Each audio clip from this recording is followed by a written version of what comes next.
नमस्कार प्यारे विद्यार्थियों, टैगोर स्कूल बावड़ी की ऑनलाइन क्लास में आप लोगों का फिर से स्वागत है। हम लोग 11th क्लास की फिजिक्स का डे 15 लेके आए हैं, जिसमें अपना पीछे जो अपना चैप्टर चल रहा था, चैप्टर सेकंड, उसमें अपने त्रुटियां हो गई, त्रुटियों की संक्रियाएं अपन ने कर ली। हमारे यहाँ लास्ट वीडियो है इस चैप्टर का। देखो अपने यहाँ पे 2 पॉइंट बचे हुए हैं। एक पॉइंट है आप लोगों का सार्थक अंक। कौन सा है? सार्थक अंक। सार्थक अंक। देखो सार्थक अंक कौन से अंक होते हैं? सार्थक अंक वो अंक होते हैं जो भौतिक राशि के किसी मान को शुद्धता से प्रदर्शित करने के लिए काम में आते हैं। क्या कहलाते हैं? सार्थक अंक कहलाते हैं। अब ये सार्थक अंक किस प्रकार से अपन ज्ञात करते हैं? इन सार्थक अंकों के ज्ञात करने का जो अपने अलग अलग जो नियम है, वो नियम अपन यहाँ देख लेते हैं। सबसे पहला नियम मैं लेता हूँ। तो अपन बात करें कि यदि हमारे पास में अशून्य अंक आते हैं, जो अपने पास में अशून्य अंक जो आते हैं, तो इस अशून्य अंकों को किस में गिना जाता है? सार्थक अंक में गिना जाता है। फिर से रिपीट कर रहा हूं, अशून्य अंकों को सार्थक अंकों में गिना जाता है। जैसे मैं यहाँ एग्जाम्पल ले लेता हूं, आपके पास में कोई राशि है, कोई संख्यात्मक मान है, जैसे 8543, मतलब 8543 आप लोगों के पास में मान है। ये कहा जाए कि इसमें सार्थक अंक कितने हैं? तो 1 2 3 4, कितने हो गए? 4। ठीक है। फिर अपन बात करें अशून्य अंक कौन से हैं? अशून्य अंक हैं आप लोगों के 1 2 3 4 5 6 7 8 9। ये सभी जो आप लोगों के 9 अंक हैं, ये क्या है? अशून्य अंक। क्या है ये? अशून्य अंक। और अपने पास में एक बच गया शून्य अंक, जो 0 होता ही है। तो यदि आप लोगों की कोई भी राशि, कोई भी मान यदि अशून्य अंकों से बनता है, तो उसके सभी अंकों को सार्थक अंकों में गिना जाएगा। कितने अंक हो गए? 1 2 3 4। कितने सार्थक अंक होंगे इसके? 4। ऐसे एक एग्जाम्पल और ले लें। जैसे आप लोगों के पास में है 3 4 5, इसमें सार्थक अंक कितने होंगे? 3 होंगे। कितने होंगे? 1 2 3। क्लियर? ऐसे ही आप लोगों के पास में दूसरा पॉइंट क्या कहता है? दूसरा पॉइंट अपना कहता है कि अशून्य अंकों के मध्य, अशून्य अंकों के मध्य जो शून्य आते हैं, वो शून्य किस में गिने जाएंगे? सार्थक अंक में। किस में गिने जाएंगे? सार्थक अंक में। क्लियर? जैसे मैं यही आप लोगों की मान ले लेता हूं। आप लोगों के पास में मान है 8 5 4 की जगह मैंने 0 ले लिया, 3। अब देखो आप लोगों के पास में अशून्य अंक 3 है, इनके बीच में एक शून्य आ रहा है। तो 2 अशून्य अंकों के बीच में यदि कोई शून्य आता है, तो उसको भी सार्थक अंकों में गिना जाता है। तो कितने सार्थक अंक हो गए?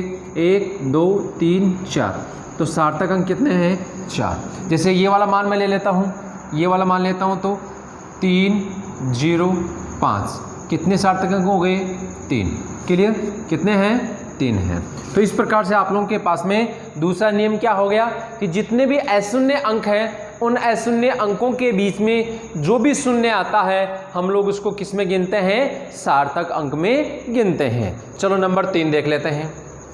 तीसरा क्या कहता है कि यदि कोई संख्या 1 से कम है, एक कंडीशन मतलब 1 से कम,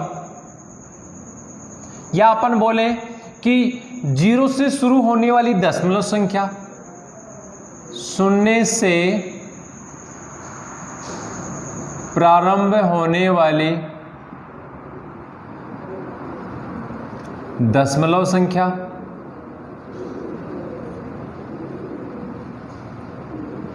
क्या कहलाती है? 1 से कम ही कहलाती है भी। जैसे 0.00051। अब इसमें कितने सार्थक अंक होंगे? मैं देखो यहाँ थ्योरी नहीं लिख रहा हूं, आप लोगों को समझना है। थ्योरी आप लोगों को खुद को बनानी है। यदि कोई संख्या 1 से कम हो, तो सीधी सी बात है, 1 से कम होगी तो 0 के बाद में पॉइंट आएगा। क्लियर है? या ये कहा जाए कि शून्य से प्रारंभ होने वाली दशमलव संख्या, मतलब 0 हो गया फिर दशमलव आ गया, मतलब दशमलव से पहले शून्य है, तो दशमलव के पश्चात और अशून्य अंक से पूर्व, या अपन बोले कि दशमलव के दाईं ओर और अशून्य अंक के बाईं ओर जितने भी शून्य आते हैं वो सार्थक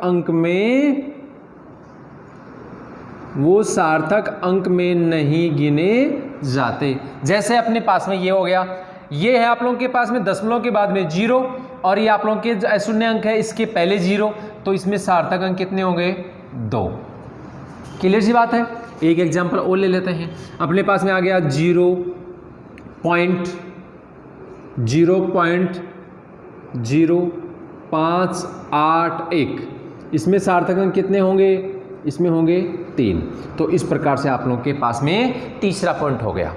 चौथा पॉइंट इसी का है, इसी में देख लेते हैं अपन। चौथा पॉइंट क्या कहता है? जैसे मान लो यही आप लोगों के पास में मान आया था 5, 1 और इसके बाद में 0 आ गया, मतलब दशमलव संख्या है वो। अब यहाँ ये जरूरी नहीं कि वो अपने 1 से कम ही हो, या 1 से कम भी हो सकती है, 1 से कम न भी हो।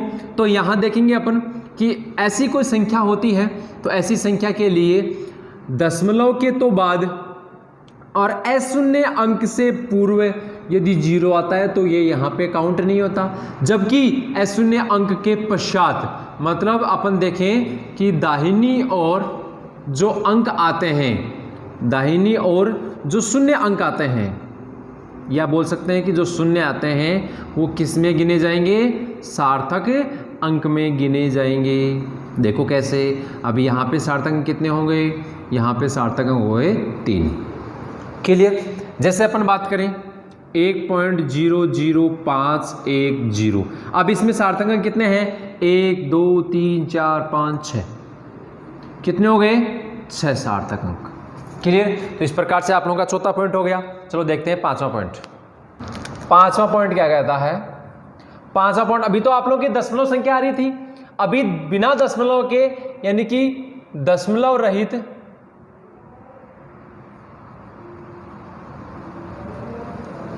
रहित संख्या के अशून्य अंकों के पश्चात, या बोल सकते हैं दाहिनी ओर जो शून्य होते हैं वो सार्थक अंक में नहीं गिने जाते, जो सार्थक अंक में नहीं गिने जाते। जैसे आप लोगों के पास में आ गया 1500, इसमें सार्थक अंक कितने हैं? 2। जैसे आप लोगों के पास में ये आ गया, अब इसमें सार्थक अंक कितने हो गए? 4। यदि ये होता, अब इसमें सार्थक अंक कितने होंगे? 6। कितने हो गए? 6, क्योंकि ये 0 अंदर आ गया, मतलब इनको नहीं गिन रहे हैं अपन, लेकिन ये गिना जाएगा। ध्यान रखना इस बात का। इससे अगला जो छठवां पॉइंट है, वो छठवां पॉइंट क्या कहता है? इसी का है छठवां पॉइंट भी। छठवां पॉइंट ये कहता है कि अपने पास में जो 1500 आया है, इसके आगे कोई भी मात्रक लगा दो, यदि इसको मापन में लिया जाता है तो सार्थक अंक कितने हो गए? 4। पहले कितने हो रहे थे? 2 हो रहे थे कि नहीं? अब कितने हो गए? 4। कैसे हुए? कि अपन ने यहाँ पे मापन लगा दिया। जैसे मैं इसकी बात करूँ 1 5 1 2 0 0, मैं इसको आप लोगों के ले लूँ कि आवेश में ले लूँ, ठीक है। तो इस आवेश के में आप लोगों के कितने हो गए? 1 2 3 4 5 6, सार्थक कितने बन गए? 6। मात्रा लगाते ही जो अशून्य अंक है, अशून्य अंक के दाईं ओर आने वाले शून्य भी सार्थक अंक में गिने जाते हैं। तो ये हो गया आप लोगों के 6 पॉइंट। चलो 7वां पॉइंट देखते हैं। 7वें पॉइंट में, यदि किसी संख्या में 10 की घात आ जाए, 10 की घात को सार्थक अंक में नहीं गिना जाता, जो सार्थक अंक हैं उन सार्थक अंकों में नहीं गिनते हैं। जैसे 10 की पावर 10 इसमें, और ये हो गए 5 गुणा 10 की पावर 10, इसमें सार्थक अंक कितना हो गया 1। जैसे आप लोगों के पास में 21 गुणा 10 की पावर -5, इसमें सार्थक अंक कितने हो गए 2। मतलब आप लोगों के पास में केवल यही सार्थक अंक है, 10 की घातांक वाला है, ये सार्थक अंक नहीं है, ध्यान रखना आप लोग, ठीक है। फिर बात करते हैं अपन पॉइंट नंबर 8 की। पॉइंट नंबर 8 क्या कहता है, यदि आप लोगों के पास में दशमलव का स्थान परिवर्तित हो, जो आप लोगों के पास में दशमलव संख्या है, दशमलव संख्या में दशमलव की स्थिति परिवर्तित हो, स्थिति परिवर्तित होने पर सार्थक अंक में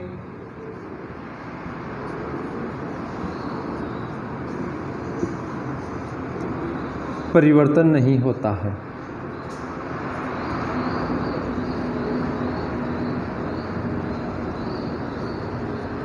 क्लियर? तो ये आप लोगों का 8वां पॉइंट हो गया। तो इन पॉइंटों को आप लोग एक बार ध्यान से देख लेना, नोट करना और निकालने की कोशिश करना। केमिस्ट्री में भी है आप लोगों के, लेकिन केमिस्ट्री में इनमें 1-2 पॉइंट में थोड़ा सा डिफरेंस है, तो आप लोग इसमें डिस्प्यूट मत करना। या आप लोगों के केमिस्ट्री में आप लोग अलग तरीके से पढ़ते हैं, यहाँ अलग तरीके से पढ़ते हैं, ये एक साइको पे डिपेंड करता है। जैसे अपने एक पूर्णांकित करने वाला टॉपिक है अपना, मतलब संख्या को पूर्ण रूप से प्रदर्शित करना, उसमें भी अपन थोड़ा सा डिस्प्यूट होता है केमिस्ट्री फिजिक्स में, तो आप लोगों को डिस्प्यूट नहीं करना, आप लोग को अलग अलग तरीके से पढ़ना है। चलो आगे देखें, अंकों का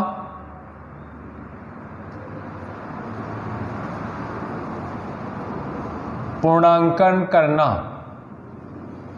अंकों का पूर्णांकन करना। चलो देखो, अंकों का पूर्णांकन करने के लिए हम लोग सबसे पहले 2 पॉइंट ऐसे लेंगे जो सिमिलर हैं।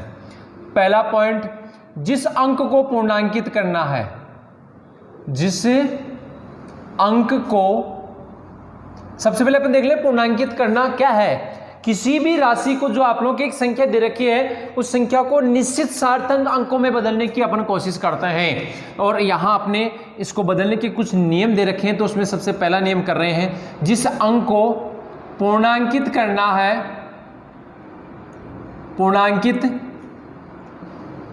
करना है और इस अंक के पश्चात, इस अंक के पश्चात, कौन से अंक के पश्चात, जिसको पूर्णांकित करना है, उस अंक के पश्चात 5 से कम अंक आता है।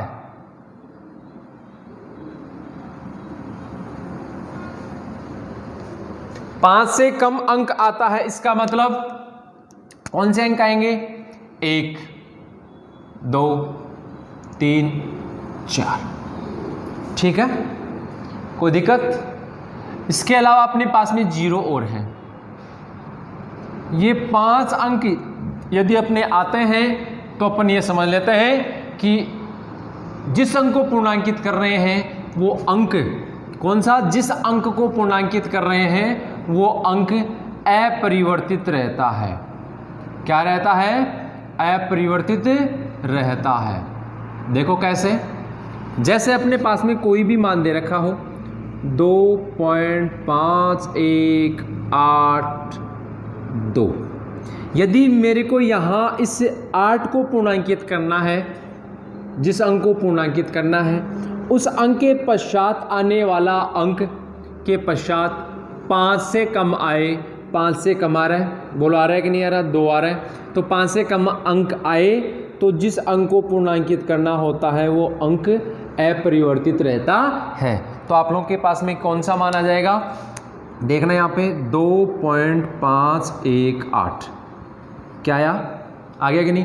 ऐसा ही कोई एक मान और ले लें अपन, जैसे आप लोगों के पास में 518.312, आप लोगों को किसको पूर्णांकित करना है, 1 को।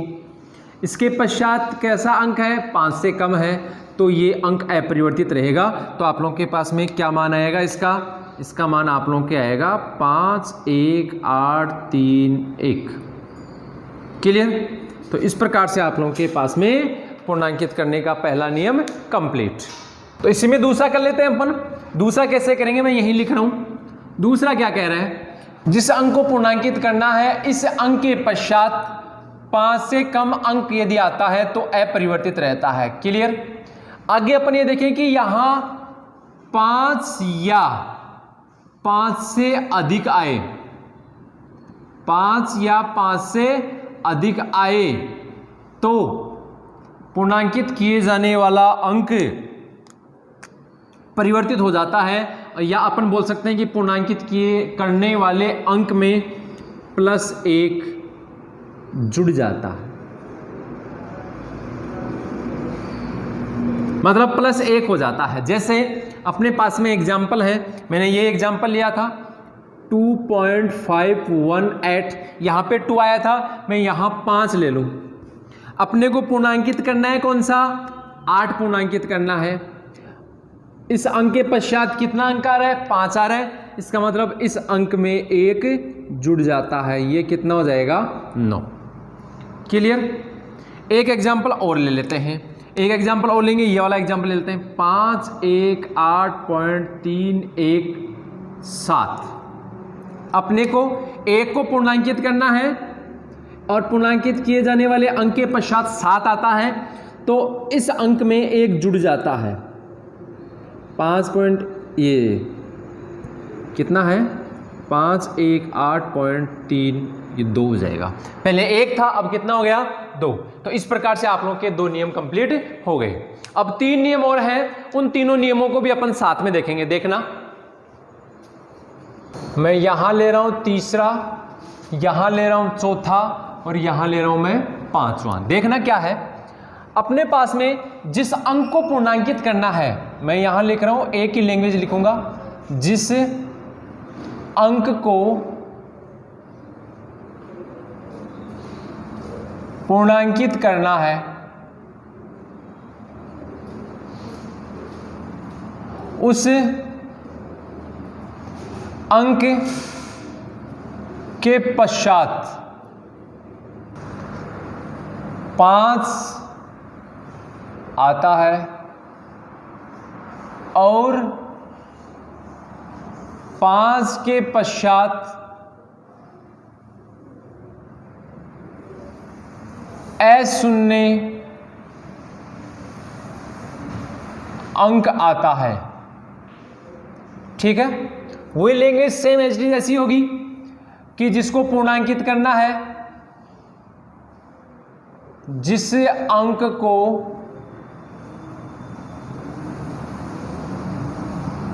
पूर्णांकित करना है उसके पश्चात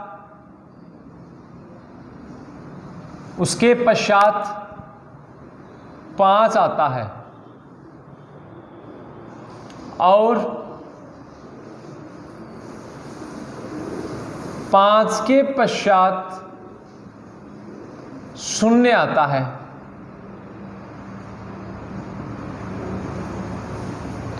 5 के पश्चात क्या आता है, 0 आता है। तथा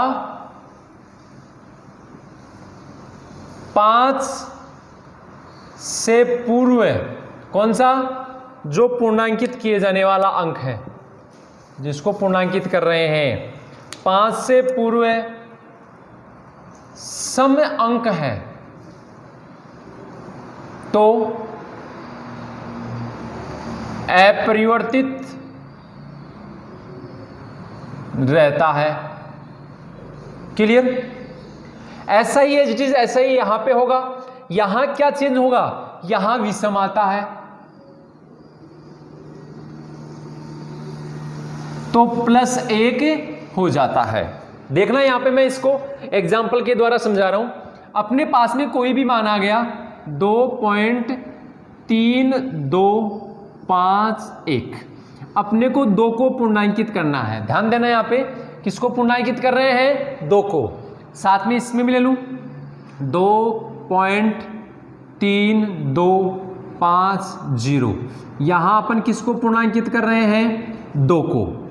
यहाँ 2.3750, यहाँ किसको पूर्णांकित कर रहे हैं? 7 को।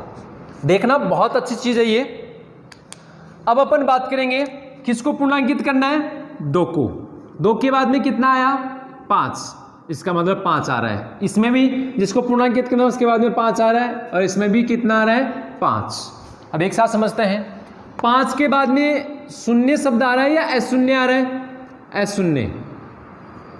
यदि अशून्य आता है तो पीछे वाले अंक को नहीं देखना, और यदि शून्य शब्द आ जाता है, शून्य अंक आ जाता है तो पीछे वाला भी देखना। यहां शून्य अंक आ रहा है, ये अशून्य अंक आ रहा है। अशून्य अंक आता है तो 2.33, मतलब +1 हो जाता है। क्लियर? समझ में आ गया? यहाँ पे यदि जिस अंक को पूर्णांकित करना है उस अंक के पश्चात 5 आता है, और 5 के पश्चात अशून्य अंक आता है, तो इसमें 1 जुड़ जाता है। That's clear? यहां पर बात करें, जिस अंक को पूर्णांकित करना होता है उस अंक के पश्चात 5 आए और 5 के पश्चात 0 आता है, तो और 5 से पूर्व यदि सम है तो सम का मतलब समान। 3-2 सम का मतलब क्या होगा? सम बराबर समान। क्लियर?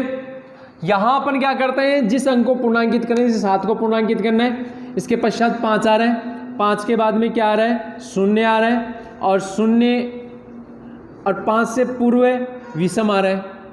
क्या आ रहा है? विषम। तो विषम आ रहा है तो अपन क्या करेंगे? 1 जोड़ देंगे। विषम आएगा तो +1 हो जाएगा। तो इस प्रकार से आप लोगों के ये 3 पॉइंट हो गए। फिर से एक बार रिपीट कर दूं, जिस अंक को पूर्णांकित करना होता है उस अंक के पश्चात यदि 5 आता है और 5 के पश्चात यदि अशून्य अंक आता है तो +1 हो जाएगा। इस 2 को पूर्णांकित करना है, इसके बाद में 5 आ गया, 5 के बाद में अशून्य अंक है, तो इस 2 में क्या हो जाएगा? +1 जुड़ जाएगा। क्लियर? जिस अंक को पूर्णांकित करना होता है उस अंक के पश्चात 5 आता है, और 5 के पश्चात 0 अंक आता है, और 5 से पूर्व यानी कि पूर्णांकित करने वाला अंक यदि सम है तो समान रहता है, कोई परिवर्तन नहीं होता, यानी कि अपरिवर्तित रहता है। और इसी में यदि ऐसा हो कि जिस अंक को पूर्णांकित करना होता है उस अंक के पश्चात 5 आता है, और 5 के पश्चात 0 आता है, और 5 से पूर्व विषम अंक आता है, तो परिवर्तित हो जाएगा, +1 हो जाएगा, जो मैंने यहाँ बता दिया। इस प्रकार से आप लोगों का चैप्टर 2 कंप्लीट हो गया। अपना जो लेसन 2 था वो लेसन 2 आप लोगों का आज कंप्लीट हो गया है। अपने 2 लेसन हो गए 11th क्लास में, और ये आप लोगों के जो वीडियो था आप लोगों के 15वें दिन का, वो वीडियो भी आप लोगों का कंप्लीट हो गया है। ठीक है, थैंक यू।